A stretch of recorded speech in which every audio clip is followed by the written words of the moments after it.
Vamos a pasar algunas presentaciones de un PowerPoint que ustedes van a tener de manera completa,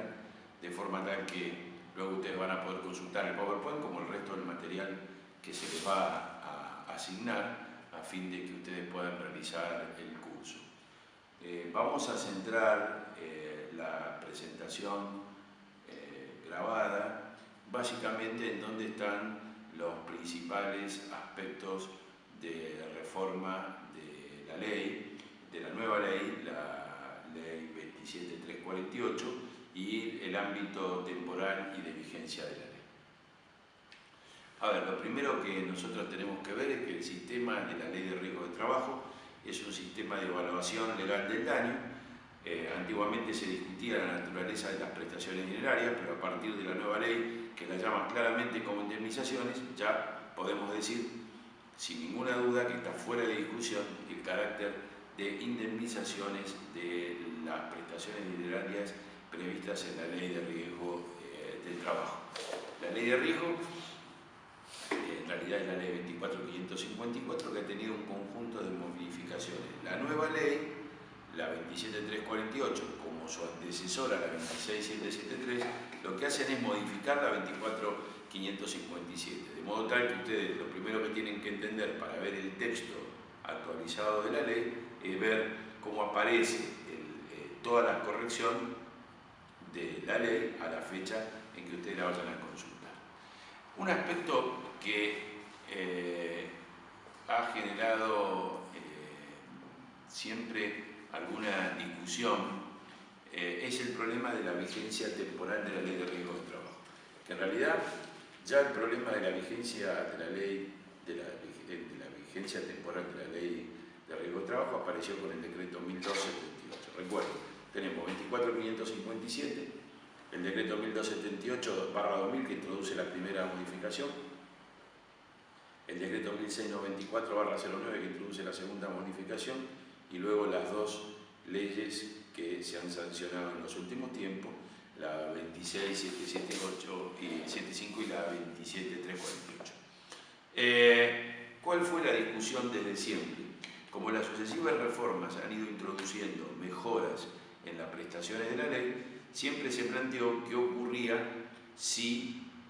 un juicio no estaba terminado y se sancionaba la nueva ley. A ver, aún hoy en la República Argentina hay bastantes discusiones o algunos aspectos que parecerían no haber quedado totalmente claros. Yo le voy a mandar, aparte a la editorial, para que ustedes tengan un fallo reciente del Tribunal Superior de Entre Ríos, que es importante porque deja el criterio anterior que tenía, que era una aplicación retroactiva de la ley, lo que dice la Corte de Provincia de Buenos Aires, lo que ha dicho la Corte de Córdoba y básicamente el precedente expósito de la ley de la Corte Suprema de Justicia de la Nación. Hay dos aspectos que hay que tener muy en claro, que ustedes van a tener dentro de los textos que se les va a enviar. El primer aspecto que ustedes tienen que tener claro es la vigencia temporal en las cuestiones procesales y en las cuestiones de carácter sustancial. En las cuestiones de carácter procesal, la vigencia es inmediata. La ley entra en vigencia y se aplica aún a los juicios en trámite en la medida en que la reforma sea aplicable a los juicios en trámite. Nosotros teníamos, con la nueva ley, me anticipo a decir, los juicios que ya tenían un trámite, que continúan con su tramitación como lo venían trayendo, y con la 27348 los juicios que se inicien con posterioridad al 4 de marzo de este año, que es la fecha en la cual ha entrado en vigencia la ley. Entonces, primero lo que tenemos que tener claro es las cuestiones de orden procesal. Las cuestiones procesal son de aplicación inmediata en la medida en que esto sea absolutamente posible, es decir, que se puedan aplicar las nuevas reglas al procedimiento que está en trámite. Que ese fue el precedente Urquiza de la Corte Federal, donde la Corte Federal dijo no. Recuerdo que el caso Urquiza es donde se discutía si los accidentes ocurridos con anterioridad a la 26778 y se iniciaban con posterioridad, si acá en la Ciudad Autónoma de Buenos Aires se aplicaba la competencia de la justicia laboral o de la justicia civil, como traía la nueva regla. Bueno, ¿qué es lo que dijo la Corte? Aun cuando el hecho haya ocurrido con anterioridad, si el juicio se inicia con posterioridad, la acción civil debe tramitar en los juzgados civiles, porque es una cuestión de competencia, y las cuestiones de competencia son de carácter procesal, son de aplicación inmediata. Entonces tenemos, a diferencia de las cuestiones de orden sustancial, que es lo que resuelve Expósito, ustedes van a tener una larga exposición sobre los fundamentos, donde incluso en Expósito se contesta un poquito los criterios tradicionales que tenían los fallos vinculados a los precedentes que se solían citar para hacer lugar a la retroactividad de la ley, que es Arcuri y Rojas y Camuso, que eran dos precedentes de la Corte Federal. La Corte Federal dijo que no eran aplicables y entonces la Corte Federal ha establecido un parámetro que es claro, y es que el módulo de cálculo de las prestaciones debe efectuarse conforme la ley vigente al momento de ocurrencia del hecho o primera manifestación inválida. Entonces, como ustedes pueden ver, aquí en el gráfico que estamos tratando de ilustrar, a veces en la velocidad de la exposición me equivoco con algún número, 26773, acá está la fecha de entrada en vigencia de cada una de las leyes. La ley de riesgos de trabajo, desde que entra en vigencia, se aplica las soluciones de la ley hasta el 4 de enero del 2000, que entra en vigencia el decreto 1278. El decreto 1278 tiene vigencia desde esa fecha hasta el 6 de noviembre del 2009. En el 2009 entra en vigencia el decreto 1694, que se aplica conforme surge el decreto hasta el 26 de octubre del 2012, donde entra en vigencia la ley 2773 con las modificaciones que introduce ella al decreto 1694. Y luego tenemos la ley 27348, que es la última sanción, que entra en vigencia el 4 de marzo del 2017. Es decir, para los hechos que ocurran con posterioridad a esta fecha, para los hechos que ocurran con posterioridad a esta fecha, la resolución 298 dice que la resolución 298 entra en vigencia el 1 de marzo del 2017. Ahí hay 3 días que no son relevantes técnicamente para resolver ninguna controversia. Entonces, lo que hay que tener en cuenta es que en relación al derecho sustantivo, estos son los plazos o los tramos de vigencia de la ley. Un hecho ocurrido entre el 6 de noviembre del 2009 y el 26 de octubre del 2012, se le aplican las soluciones del decreto 1694. Entre el 4 de enero del 2000 y el 6 de noviembre del 2009 se aplica el decreto 1278.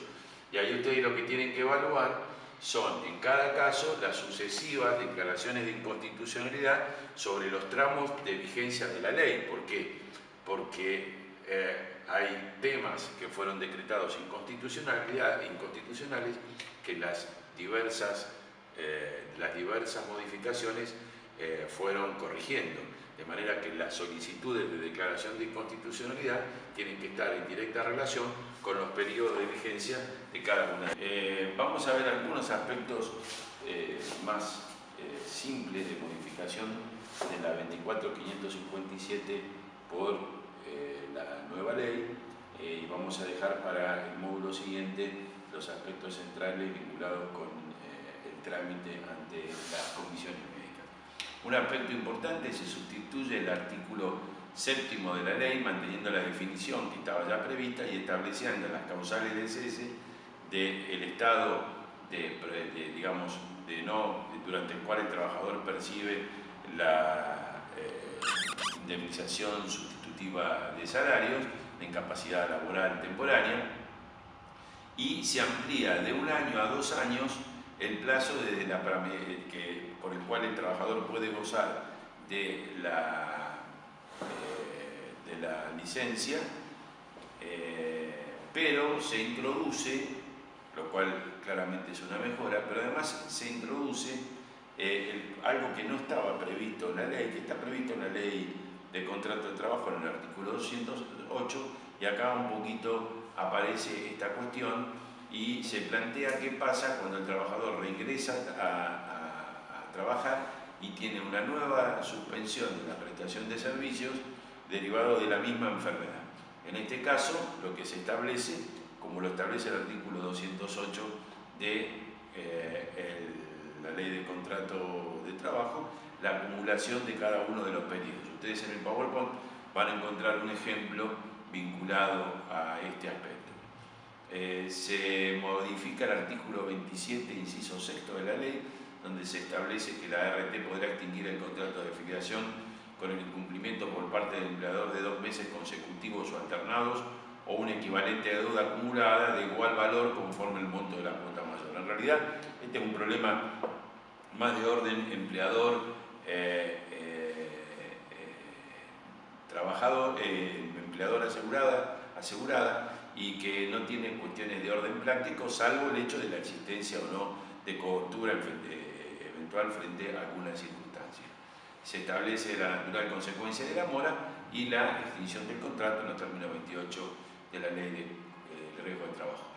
Se modifica el artículo 46 de la ley de riesgo y se adecúa el texto del artículo 46 a lo que vamos a ver luego en cuanto al trámite ante las comisiones médicas.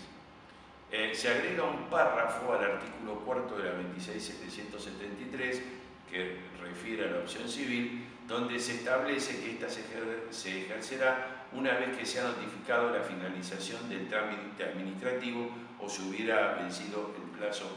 para su dictamen. Y aparece algo extremadamente importante y se establece que la actualización del RIPTE de las prestaciones de pago único se actualizarán conforme el método previsto en la ley 26.417 hasta la fecha de la primera manifestación invalidante. Lo que claramente se pretende establecer un marco de referencia para este ajuste que se discutía si era hasta la fecha de sentencia o hasta qué momento efectivamente se debía aplicar el RIPTE, y de esta manera está claro, conforme vimos previamente en el esquema, que las prestaciones de pago único que se le pagan a la persona que ha sufrido un daño es el valor vigente al momento de la ocurrencia del hecho o primera manifestación invalidante. Otro aspecto que se plantea es en el artículo 16 que los pagos que se le correspondan al trabajador se van a depositar en la cuenta sueldo del trabajador. Y otra cuestión que se establece en el artículo 17 es el problema si al trabajador se le da unas prestaciones médicas que luego no tienen carácter, porque su causa fuente no son la actividad laboral, que las ART tienen la posibilidad de recuperar de la obra social del trabajador, si ésta la tuviere, o del empleador si ésta no la tuviere, porque no lo van a recuperar el trabajador, los montos que hubiera tenido que pagar. Y finalmente se establece, y damos por finalizada esta primera clase, que la superintendencia de riesgo de trabajo deberá remitir un proyecto al comité consultivo previsto en el artículo 40 de la ley de riesgo, a fin de que se establezcan normas de protección ambiental y prevención laboral con los propósitos que han sido siempre los propósitos de la ley, que son los propósitos de prevención del daño y poner el foco, el centro de la normativa no en la reparación, sino en la prevención del daño. Con esto damos por concluida este primer módulo, esta primera aproximación a las normas de la ley de riesgo. Muchas gracias.